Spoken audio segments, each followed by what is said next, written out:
Hi everyone, this is Dana. Today I want to show you the Navajo 3-Ply technique. This is also known as Navajo plying or chain plying. Basically it's used to triple the thickness of your working yarn without having to use 3 skeins at once. You can use it with lace weight yarn. You bought some beautiful lace weight yarn, but you don't want to knit lace. It's too time consuming, so you want to make it a worsted weight, or you have a worsted weight yarn and you'd like to make it super bulky. This method can be used to do that. Basically, you're knitting with 3 strands of yarn without having to make 3 different balls of yarn to pull 3 strands and knit at once. You just do it with 1 ball of yarn, 1 strand. So what I'm using today, this is a Caron Simply Soft worsted weight yarn. And to start, what you need to do is simply make a slip knot. You make a slip knot, and I like to make my slip knot kind of big.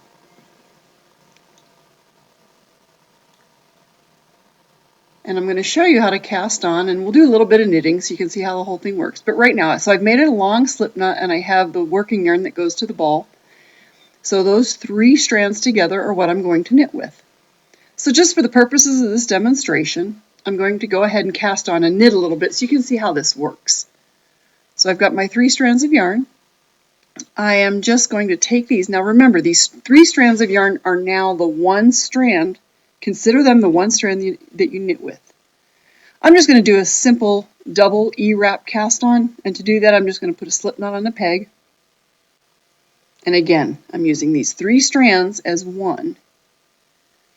To do a double E-wrap, you just E-wrap the first peg 2 times. So I'm going to E-wrap once, and I shall E-wrap twice,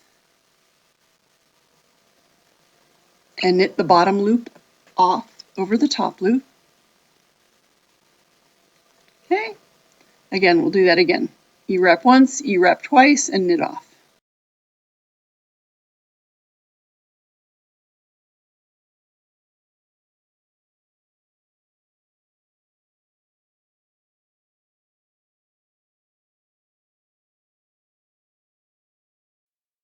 I'm getting close to the end of my triple thickness of yarn, so I need to create more of the triple thickness.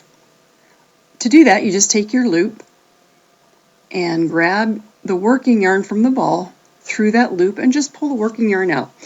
You can pull that out as long as you want. If you just want to keep them short, that is easy, I think, to start learning with. Eventually you'll get the hang of it and you can pull it out as long as you want. But you just pull that yarn through, and now that becomes your 3 strands of yarn.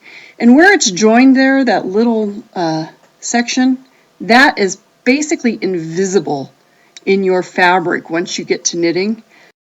So don't worry about that. I'm going to continue knitting and purling here with my 3 strands of yarn as 1. I'll come back in a little bit once I have some more fabric made and show you again how we do the Navajo 3-Ply. I'll be back in a flash. All right, I'm getting close to the end of my 3 strands of yarn. So again, I need to make some more 3-ply yarn instead of the single ply.